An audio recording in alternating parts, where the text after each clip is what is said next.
वे सरस्वती वंदना प्रस्तुत करें।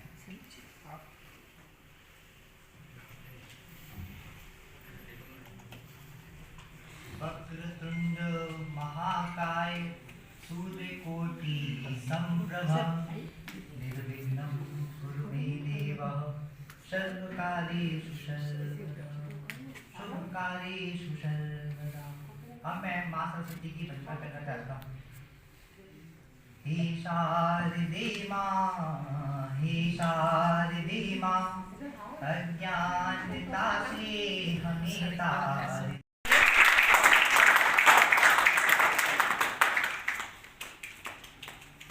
हिंदी विभाग की विभागाध्यक्ष आदरणीय डॉक्टर शारदा सिंह मैडम से मैं विनम्र अनुरोध करूंगी कि वे हमारे मुख्य अतिथि का स्वागत करें।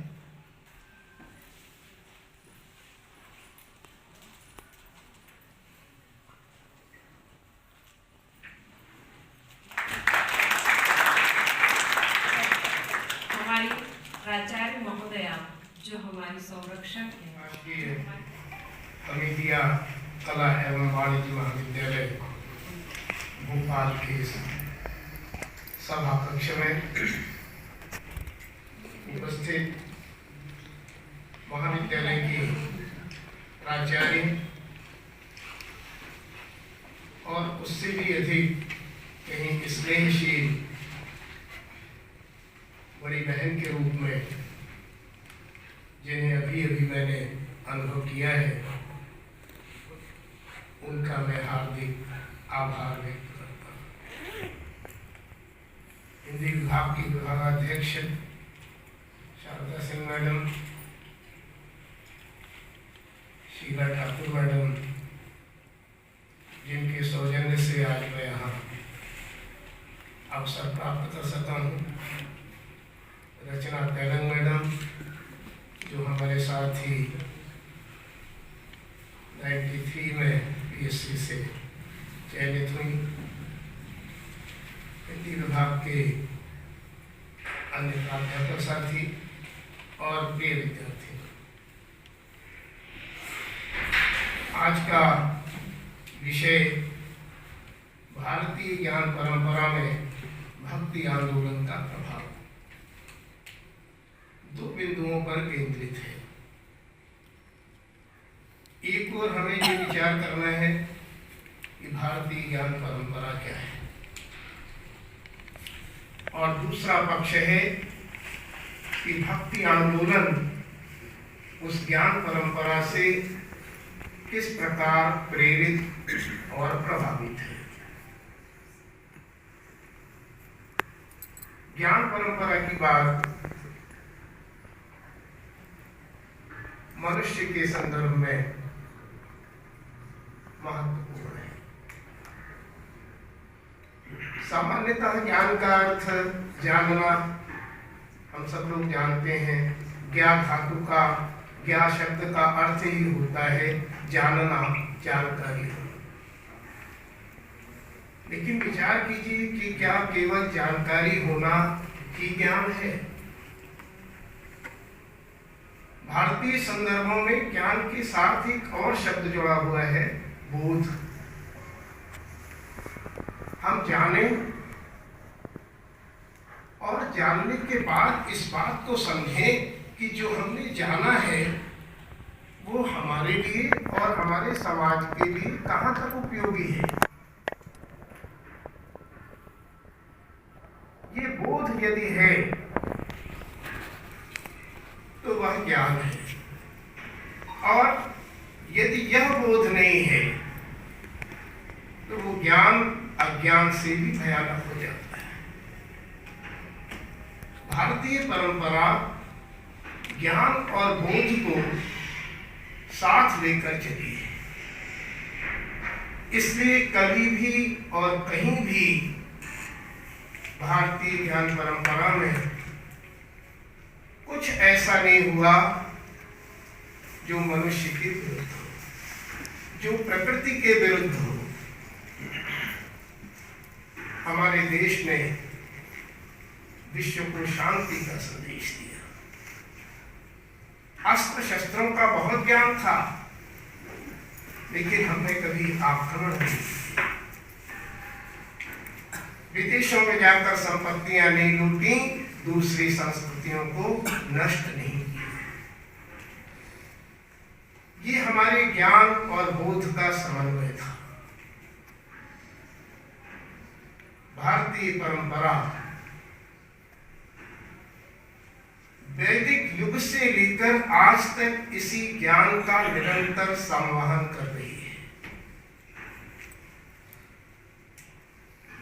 ये परंपरा एक प्रवाह है जिसमें अनेक मोड़ दिखाई देते हैं, लेकिन जैसे मनुष्य आज जिस रूप में दिखाई देता है उसी रूप में वह प्रारंभ में भी रहा। आदि मानव में भी वही मूल वृत्तियां थीं जो आज है। मनुष्य अपनी सारी रचनात्मकता और सारी नकारात्मकता को साथ साथ लेकर चला है। उसके नाखून निरंतर बढ़ते रहे और वह नाखूनों को निरंतर काटता रहा। आज भी ज्ञान की दृष्टि से जब हम विचार करते हैं तो हम इसी दिशा में हैं। बार बार हमारे स्वार्थ, हमारी संकीर्णताएं, हमारी मानवीय दुर्बलताएं हमें मानवता के पथ से विचलित करती हैं और बार बार हम अपने पथ पर आने का प्रयत्न करते हैं। यही मनुष्य की ज्ञान यात्रा है। ज्ञान के विविध रूप हो सकते हैं, शास्त्रीय ज्ञान, व्यवहारिक ज्ञान आदि विभिन्न क्षेत्र हो सकते हैं, लेकिन यदि उन सबका समन्वय करें तो ज्ञान विवेक का पर्याय सिद्ध होता है। ज्ञान केवल इतना है कि हम ये जान लें क्या करना चाहिए और क्या नहीं करना चाहिए। कर्तव्य और अकर्तव्य का अंतर जिसको ज्ञात है वही ज्ञानी है, क्योंकि अकर्तव्य करते हुए तथा कथित ज्ञान का भार ढोते हुए हम मनुष्य के लिए संकट उत्पन्न कर देते हैं। अग्नि की कविता है हिरोशिमा पर आक्रमण को लेकर। कहते हैं मानव का रचा हुआ सूरज मानव को भाप बनाकर सूख गया, पत्थर पर लिखी हुई छाया मानव की साथी है। ज्ञान तो वो भी था, परमाणु की रचना करना ज्ञान का एक रूप है, लेकिन ये रूप बोध से दूर है। बारूद का आविष्कार करने वाला, परमाणु का आविष्कार करने वाला, नकली दवाइयां बनाने वाला, मिलावट करके खाद्य पदार्थों को विषाक्त कर देने वाला व्यक्ति अज्ञानी नहीं है। वो जानता है, लेकिन वो ज्ञान का दुरुपयोग कर रहा है और उसका ये दुरुपयोग अज्ञान से अधिक भयानक है। इसलिए भारतीय ज्ञान परंपरा ज्ञान को बोध के साथ लेकर आगे बढ़ती है और वह विशिष्ट है, विदेशी ज्ञान दृष्टियों से भिन्न है। उसकी सबसे बड़ी उपलब्धि है जड़ और चेतन में एक सत्ता का दर्शन। विदेशियों के लिए पहाड़ पहाड़ है, पत्थर है, नदियां नदियां हैं, जल के संसाधन हैं, प्रकृति के उपादान हैं जिनका उपयोग मनुष्य के अपने हित के लिए होना चाहिए। मनुष्य के जीवन में भोग विलास के लिए, उसकी सुविधाओं के संवर्धन के लिए होना चाहिए। लेकिन भारतीय परंपरा उन प्राकृतिक संसाधनों को प्राकृतिक संसाधन नहीं मानती। वो उसमें देवत्व का दर्शन करती है, उसके प्रति कृतज्ञता ज्ञापित करती है। वैदिक ऋचाओं में प्रकृति की वंदना प्राकृतिक शक्तियों के प्रति कृतज्ञता ज्ञापन है और कहीं उन चीजों के संरक्षण का भाव भी उसमें निहित है। आज हम बायोडायवर्सिटी की चिंता करते हैं, हमारा प्राकृतिक पर्यावरण प्रदूषित हुआ है। क्यों? क्योंकि हम भारतीय ज्ञान परंपरा से दूर जाकर पश्चिम की उस दृष्टि को ले आए जिसमें नदियां प्राकृतिक जल संसाधन है और जिनमें कचरे को बहाया जा सकता है, जिनके किनारे चमड़े के उद्योग लगाए जा सकते हैं और सारा गंदा पानी नदियों में, गंगा में बहाया जा सकता है। कानपुर में देख सकते हैं, ये दृष्टि की भिन्नता है। गंगा जिसके लिए मां है, यमुना जिसके लिए मां है, नर्मदा जिसके लिए मां है, वो उसमें सीवर लाइन कैसे खोलेगा? लेकिन जिसके लिए प्राकृतिक संसाधन है उसके लिए हिचक क्यों होगी? भारतीय ज्ञान परंपरा में हिमालय पहाड़ नहीं है। अस्तुत्तरस्याम दिशदेवतात्मा हिमालयो नाम नराधिराज। वह ऐसा नराधिराज है, वो पार्वती का पिता है, वो देवता है और इसलिए प्रकृति की पूजा सहस्रों, हजारों, लाखों वर्ष पूर्व वैदिक युग में ऋचाओं के माध्यम से जो होती थी, आज भी हम उसका निर्वाह करते हैं, क्योंकि हम भारतीय ज्ञान परंपरा के उसी स्रोत के संवाहक हैं। आज भी स्नान करके सूर्य के लिए एक लोटा जल अर्पित करना हमारी परंपरा में है। ये हमारा बोध हमारी ज्ञान परंपरा को विशिष्ट बनाता है। यहाँ एक और बड़ी बात है, जब हम जड़ चेतन सब में एक ही परमात्मा की सत्ता का दर्शन करते हैं तो हमारी संकीर्णताएं समाप्त हो जाती हैं और हमारी उदारता का द्वार अनावृत होता है। हमारा जो विश्व बंधुत्व का भाव है, जो वसुधैव कुटुंबकम का विचार है, वह यही अद्वैत दर्शन से प्रारंभ होता है। हमारी ज्ञान परंपरा सृष्टि के साथ, सबके साथ संबंध जोड़ना जानती है, सबको आश्रय देना, सबकी सहायता करना, सहयोग करना जानती है। स्वामी विवेकानंद ने शिकागो के सर्वधर्म सम्मेलन में भारतीय ज्ञान परंपरा के इसी बिंदु पर भारतवर्ष को शीर्षस्थ स्थान और सम्मान दिलाया था। भारतीय ज्ञान परंपरा में जो उदारता का पथ है वो समूहों में बटा हुआ नहीं है। हम सर्व के पक्षधर हैं, समूह के नहीं। यह भारतीय ज्ञान परंपरा अन्य परंपराओं से भिन्नता पाती है। दूसरे देशों की ज्ञान परंपराएं समूहों का निर्माण करती हैं, उस समूह के आधार पर भी अपनी योजनाएं बनाती हैं, उनका क्रियान्वयन करती हैं। मध्यकाल में अरब के कबीलों ने समूह बनाए, आक्रमण किए।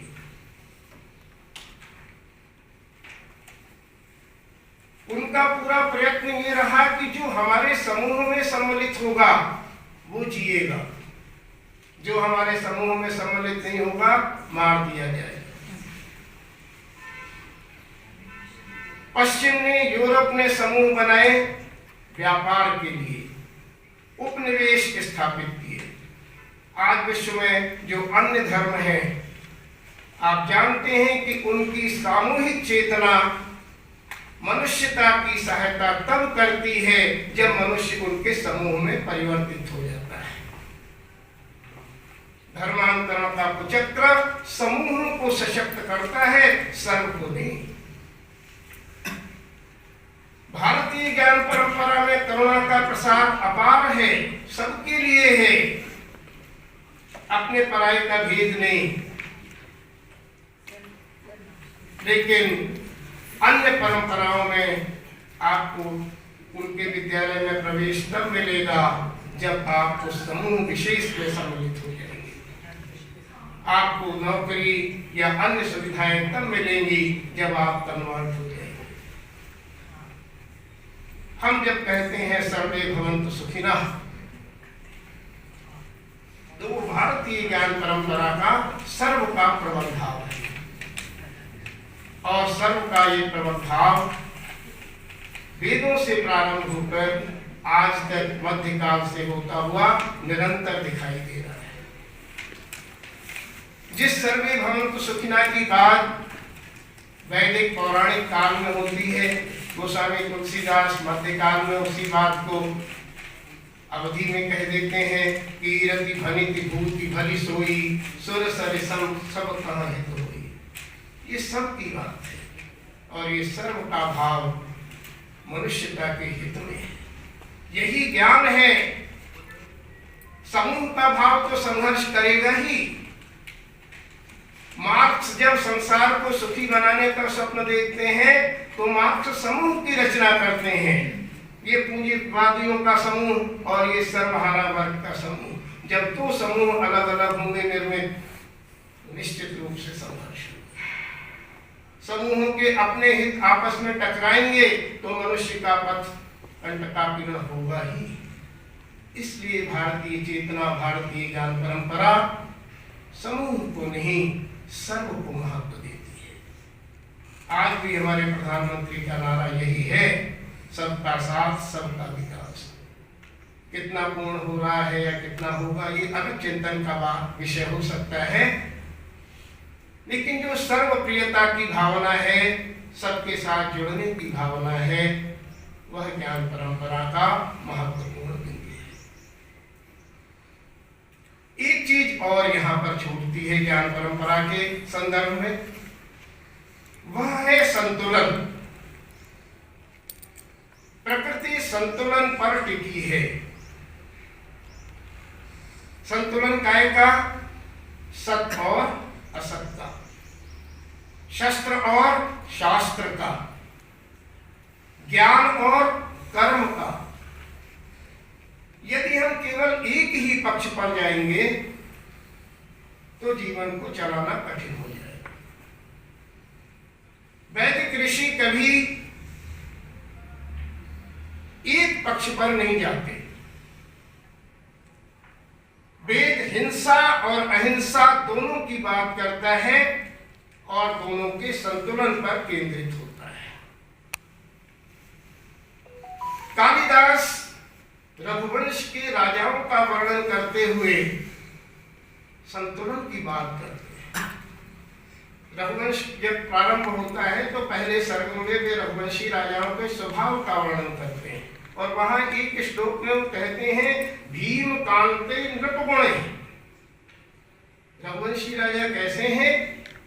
भीम और कांत हैं, भयानक है और सुंदर है। ऐसा विरोधाभास है। जो भयानक है वो सुंदर कैसे हो सकता है और जो सुंदर है वो भयानक कैसे हो सकता है? लेकिन मुझे लगता है कि प्रशासक की भूमिका में, चाहे वो प्राचार्य का ही पद क्यों ना हो, ये भीम कांत का समन्वय बड़ा आवश्यक है। जितना सत्य है, जितना अच्छा है उसके लिए सुंदर, जितना गड़बड़ है उसके लिए असुंदर। क्योंकि अगर समाज को हानि पहुंचाने वाली शक्तियों के विरुद्ध प्रशासक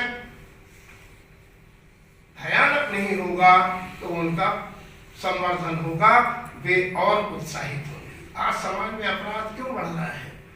क्योंकि हमारी सत्ता कांत देखना चाहती है। वो अपराधियों को दंड देने से भी बचना चाहती है, टालती है। हमारी न्याय व्यवस्थाओं में प्रकरण टलते रहते हैं। तो भारतीय ज्ञान परंपरा शस्त्र और शास्त्र दोनों के समन्वय को लेकर आगे बढ़ती है। परवर्ती युग में हमारा ये संतुलन थोड़ा गड़बड़ा जाता है। महात्मा बुद्ध, महावीर स्वामी बड़े महापुरुष हैं और अपने चिंतन के धरातल पर भी ये चाहते हैं कि जो भीम वाला पक्ष है, जो शस्त्र वाला पक्ष है, इसको किनारे कर दिया जाए और समाज शांत ही हो जाए। लेकिन शायद ये प्रकृति का नियम है कि वहाँ फूलों के साथ कांटे हैं।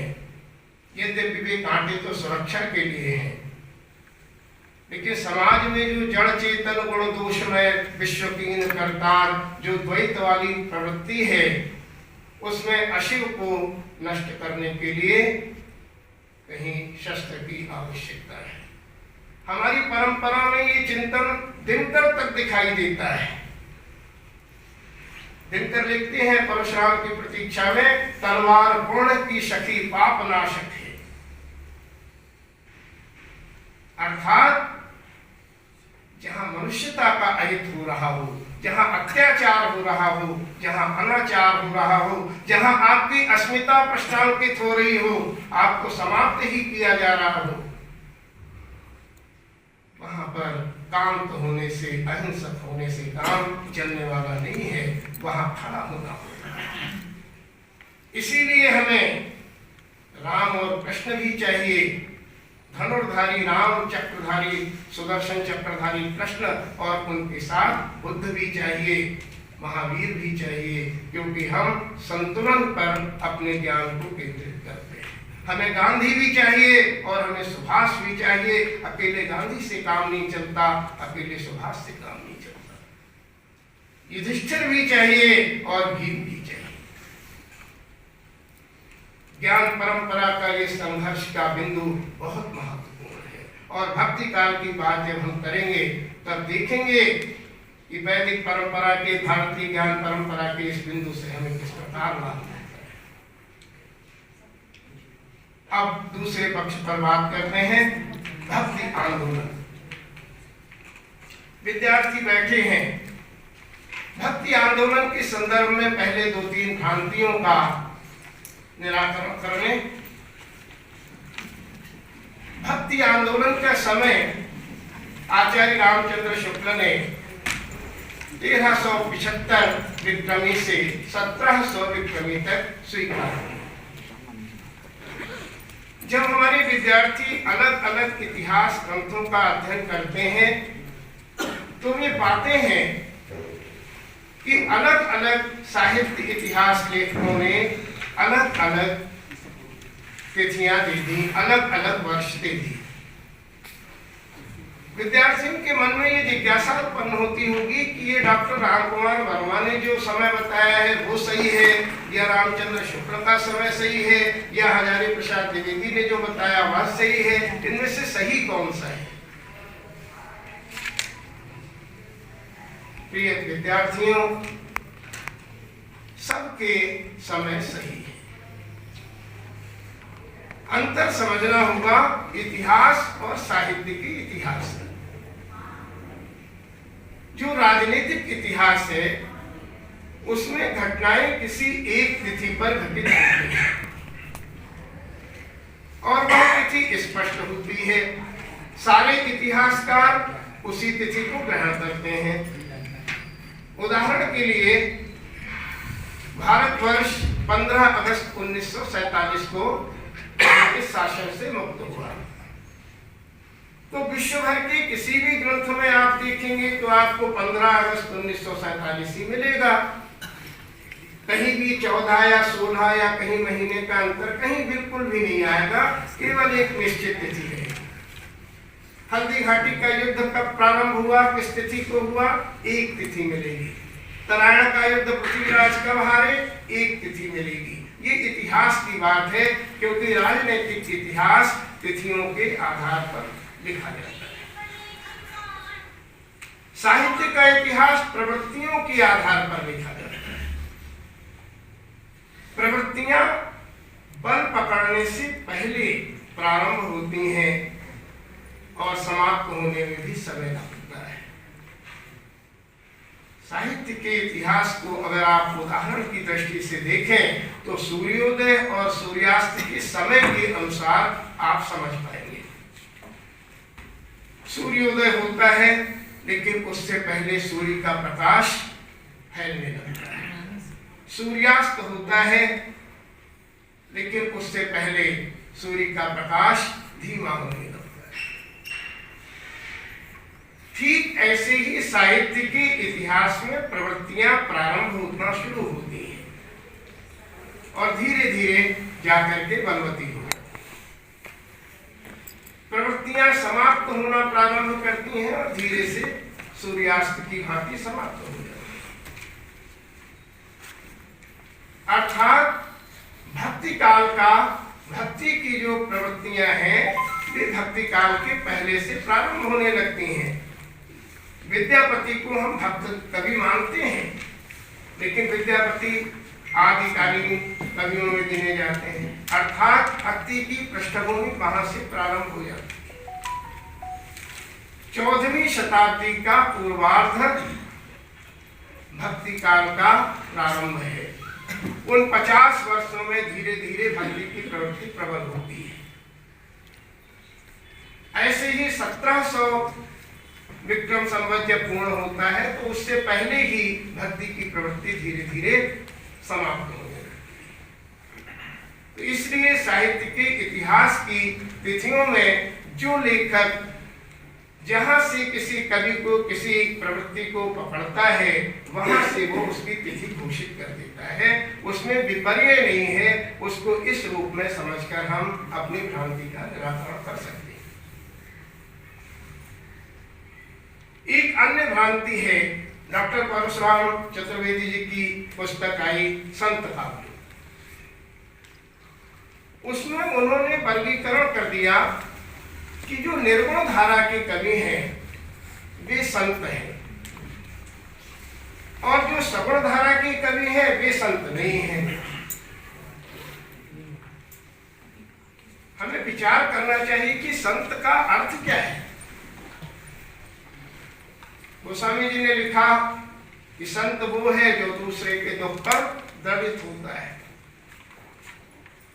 निज परिताप द्रवै नवनीता, पर दुख द्रवै संत सुपुनीता। अब ये पर दुख द्रवै की प्रवृत्ति तो कबीर से लेकर तुलसी तक निरंतर दिखाई देती है। हर संत संत इसीलिए है। तो संत सब है।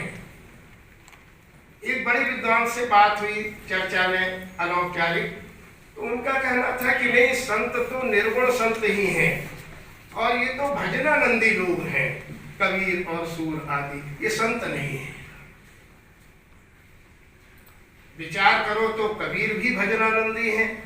दुल्हनी गावो मंगल चार, काहे रे नलिनी तू कुमिलानी, ढेर सारे पदों में वे भजन का ही आनंद लेते हैं।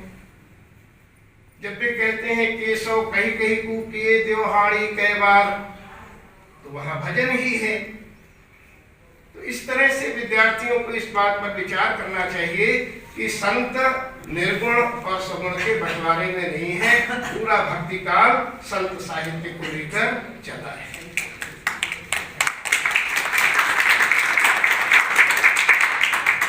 एक और भ्रांति सामने आती है कि भक्ति का प्रादुर्भाव दक्षिण में हुआ आलवार संतों से और रामानंद ने ला करके उसको उत्तर भारत में प्रकाशित किया। भक्ति द्राविणी उपजी लाए रामानंद। इस बात को श्रीमद् भागवत में भी कहा गया है एक श्लोक में कि भक्ति का जन्म दक्षिण में हुआ। ये एक बड़ा महत्वपूर्ण बिंदु है। हम लोगों के दिमाग में भर दिया गया है कि द्रविड़ अलग और आर्य अलग। उत्तर भारत वाले आर्य बड़े अत्याचारी और उन्होंने द्रविड़ों को, दक्षिण भारतीयों पर बड़े अत्याचार किए, उनको सताया।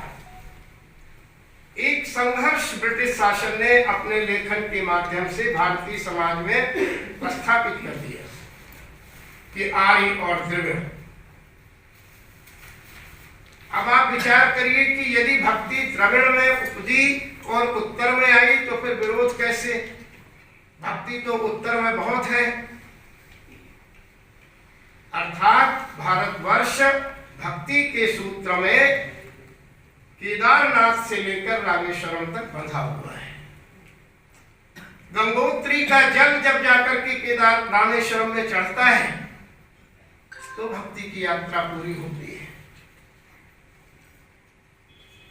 हमारे आद्य शंकराचार्य जैसे लोगों ने दृष्टि दी है कि भारत भक्ति के संस्कृति के सूत्र में एक है।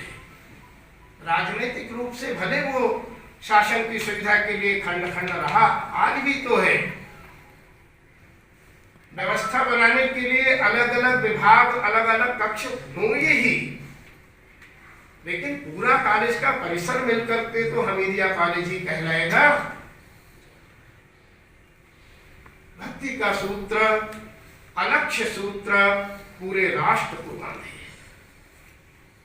कुंभ का उदाहरण अभी मैडम ने दिया था, हम समझ सकते हैं कि किस प्रकार हमारी सांस्कृतिक एकता अक्षुण्ण रही है, हमारी ज्ञान परंपरा के प्रवाह में शामिल रही है। और भक्ति का उत्स तो वेदों से है, जहां हम ये मानते हैं कि सारा संसार ईश्वर से वासित है। ईशावास्यमिदं सर्वं यत्किंच जगत्याम जगत, यत्किंच जो कुछ भी जगत्याम जगत इस गतिशील संसार में है, उस सब में ईश्वर व्याप्त है। ये ऐसा विचार है जो अन्य परंपराओं में भी है। इस्लाम कहता है कि पूरा खलक खालिक की निर्मित है, खुदा ने बनाया है सबको। बात ठीक है, हम भी यही कहते हैं, लेकिन कठिनाई आ जाती है जब सामूहिक हितों का संघर्ष छिड़ता है, जब समूह निर्मित होते हैं। अन्यथा अंतर नहीं है। अभी भक्ति के संदर्भ में आगे इस पर भी चर्चा करेंगे। तो भक्ति आंदोलन के प्रारंभ को लेकर के भी अनेक विचार हैं। आचार्य रामचंद्र शुक्ल ने लिखा कि इस्लामिक शासन के आने के कारण पृथ्वीराज चौहान की पराजय के कारण समाज में जो निराशा फैली, उसने मनुष्य को भक्ति की ओर मोड़ दिया। कुछ अर्थों में ये बात सही है। जब हमारा कोई स्वजन, नाते रिश्तेदार, मित्र अस्पताल में भर्ती होता है, वेंटिलेटर पर पहुंच जाता है, डॉक्टर भी उस समय हाथ खड़े करने लगते हैं और तब यही होता है कि प्रार्थना करो। हिंदू भी प्रार्थना करता है भगवान से, जिससे वो इष्ट मानता है, उसके आगे हाथ जोड़कर बचाइए, रक्षा कीजिए। मुस्लिम भी अपने अल्लाह से वही दुआ मांगता है। दिनकर का एक संग्रह है, हारे को हरिनाम। अंतिम आश्रय ईश्वर भक्ति में है। इस दृष्टि से देखा जाए तो रामचंद्र शुक्ल का कथन प्रामाणिक सिद्ध होता है, वो ठीक कहते हैं। लेकिन अकेला यही कारण नहीं है। भक्ति के उदय का एक दूसरा कारण है भारतीय समाज से भक्ति का विलोपन। वेदों ने, उपनिषदों ने जिस भक्ति के स्वरूप को सृजित किया, श्रीमद् भगवद गीता उपनिषद है और उसमें भक्ति योग का एक पूरा अध्याय ही है। तो वह भक्ति योग, भक्ति क्या है? भक्ति का परिसर बड़ा व्यापक है। वो केवल ईश्वरीय उपासना ही नहीं है, वो लौकिक जगत की भी आधारभूत शिला है। भक्ति का अर्थ है किसी एक व्यक्ति से प्रभावित होकर, किसी एक तत्व से प्रभावित होकर, किसी एक विचार से प्रभावित होकर उसके प्रति समर्पित हो जाना।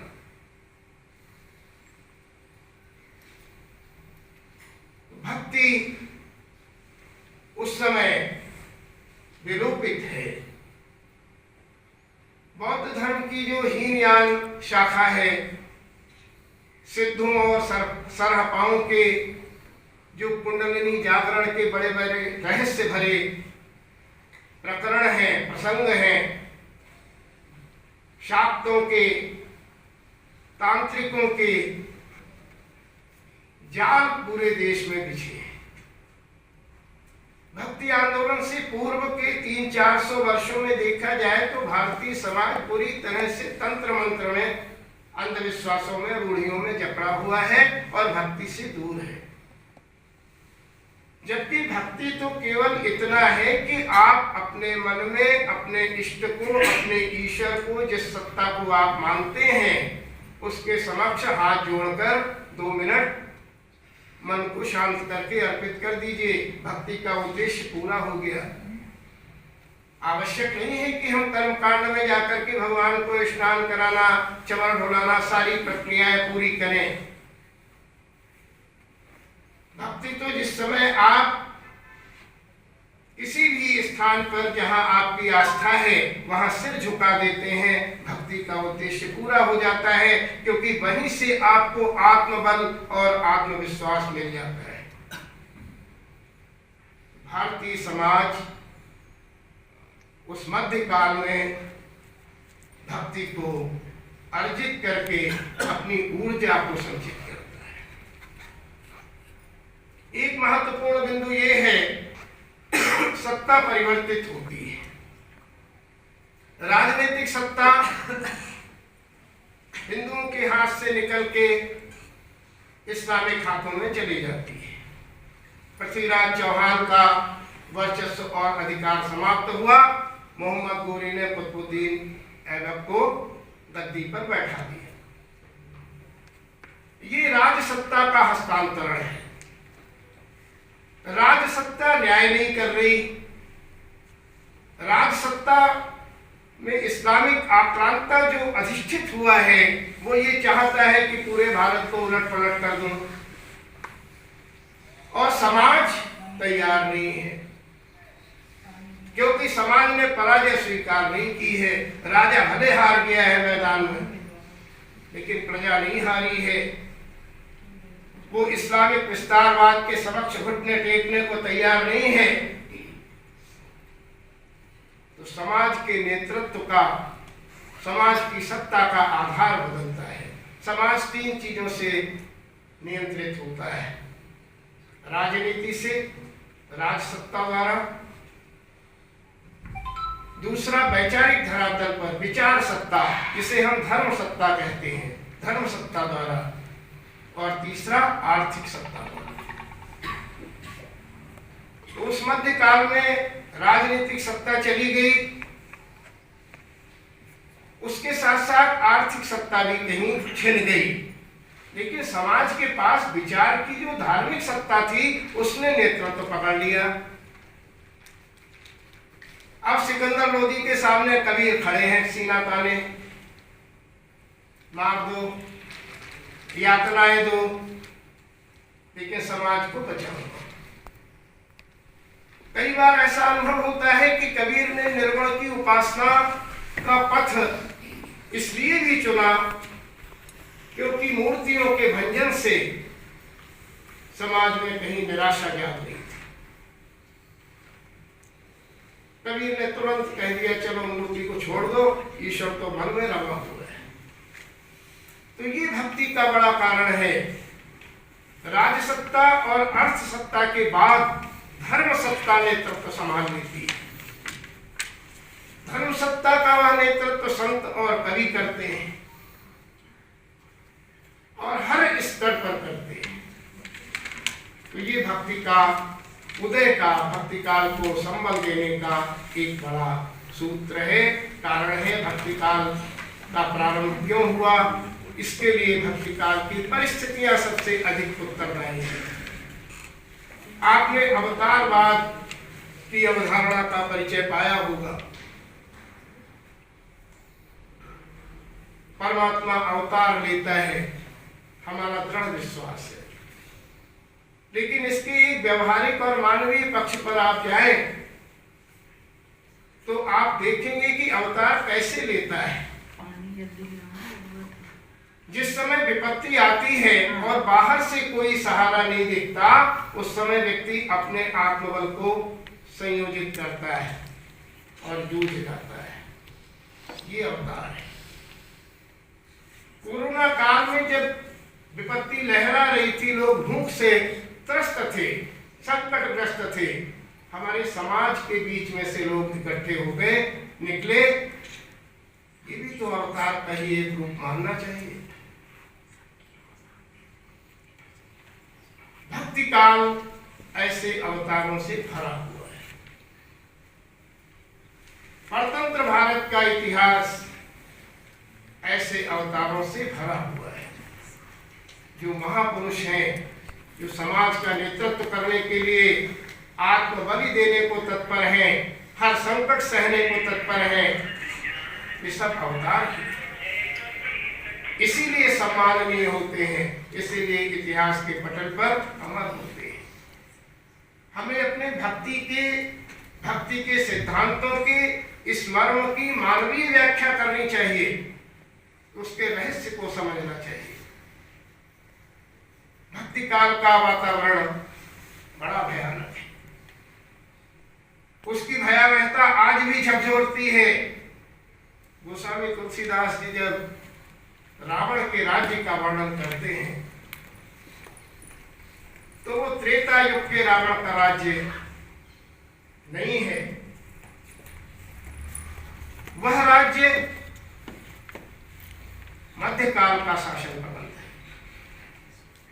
और मध्यकाल का शासन प्रबंध कैसे समाज में आदमी जी रहा है। आप यज्ञ नहीं कर सकते, आप उपासना नहीं कर सकते, आपको भगा दिया जाएगा, देश से निकाल दिया जाएगा। जब जोग विरागा तप मख भावा, श्रवण सुनई दस्सी सा, आप ही कुछ धावे रहे न पावे, सब धरि घाले थी सा। असभ्रष्ट अचारा भा संसारा, धर्म सुनिय नहीं काना, ते बहुविधि त्रासई देश निकासई, जो कहे वेद पुराण। वेद और पुराण कहने वालों को देश से निकाल दिया जाता है, त्रास दिया जाता है। कभी कश्मीर में ये स्थिति बनी, आज बांग्लादेश में। ललित लीलाओं का वर्णन कर रहे हैं तो उन ललित लीलाओं में कंस के संहार का भी वर्णन कर रहे हैं, असुरों के संहार के पद भी रच रहे हैं। क्या आवश्यकता है? आनंद तो वात्सल्य के पदों में अधिक है, आनंद तो श्रृंगार के पदों में अधिक है। फिर कभी को क्या आवश्यकता है कि वो असुरों के संहार के पद भी रचे। लेकिन वे असुरों के संहार के पद प्रेरणा है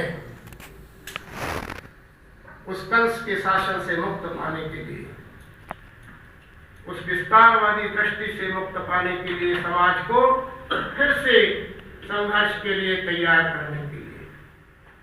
तुलसीदास जी ने तो रामचरितमानस में बिल्कुल ही स्पष्ट रूप से घोषणाएं कर दी। उनके राम जिस निर्भीकता का परिचय देते हैं, वो निर्भीकता मध्यकाल का, भक्ति काल का बहुत बड़ा आवरण है, कवच है। तुलसी संदेश देते हैं कि शत्रु शक्ति प्रबल है, लेकिन भयभीत होने की आवश्यकता नहीं। 14,000 सेना लेकर के खरदूषण जब आक्रमण कर रहा था तो उस समय राम भयभीत नहीं हुए। कटिकसि निखंग विशाल भुज गही, चाप बाण सुधारि के, चितवत मनहु मृगराज प्रभु, गजराज घटा निहारी के। जैसे शेर बादलों को देखकर कोई भयभीत नहीं होता, बादलों की गर्जना से अपने पराक्रम और विक्रम को और अधिक उद्दीप्त करता है, ऐसे ही राम उन 14,000 राक्षसों को देखकर भयभीत नहीं है। तुलसी का ये संदेश है कि इस समय भयभीत होने की आवश्यकता नहीं है। इस्लामिक विस्तारवादी शक्तियां तुम्हारा कुछ नहीं बिगाड़ सकती, तुम राम की तरह चेतना लेकर खड़े हो।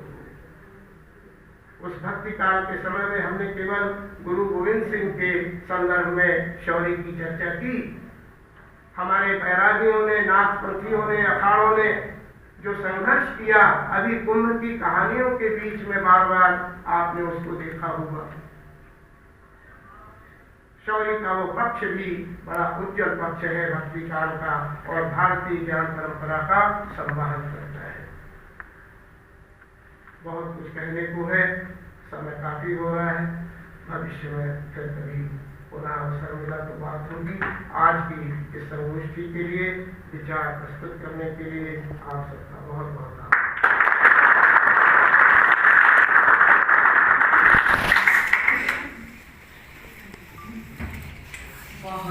धन्यवाद सर। भारतीय ज्ञान परंपरा में भक्ति आंदोलन का प्रभाव, आपका आज का जो व्याख्यान है चिंतन प्रधान व्याख्यान और भक्ति काल के विविध पक्षों को उजागर करता हुआ आपकी ज्ञान गंगा में हम लोगों ने अवगाहन किया, हम लाभान्वित हुए, हमारे विद्यार्थी